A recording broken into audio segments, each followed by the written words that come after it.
last but not least, I want to introduce Jessica Vega, who is the Central Falls City Council President, and who has been an advocate for this community since as long as I've known her, and a long time before then. And she's actually worked a lot on criminal justice reform and protecting youth in Central Falls. Jessica? Thank you. I want to thank the organizers first, and of course, both policymakers, Senator Jonathan Acosta and Representative Giraldo, for their work.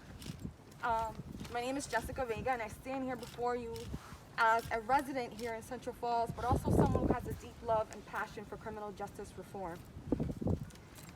As a proud Dominican immigrant raised here in the U.S., I realized at a very young age the contrast between the American dream and the realities in my community.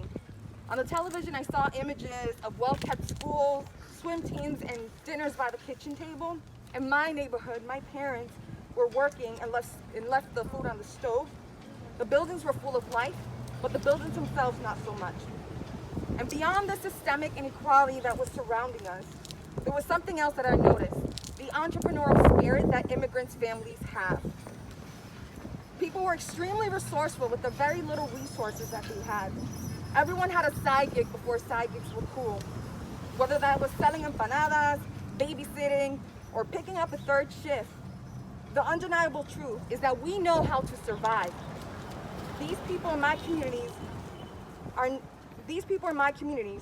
they're just working to feed their families and take care of themselves. They are not takers, they work. Our lives shouldn't be valued more than theirs, because it doesn't. We are here to remind the criminal justice system in the state of Rhode Island that we do not want any more prisons or detention centers in our state.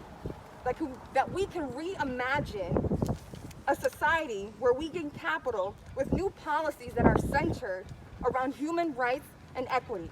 And I applaud the efforts of these policymakers, activists, and community members that continue to fight and come together to push for change. Thank you. Thank you, Council President Jessica Vega.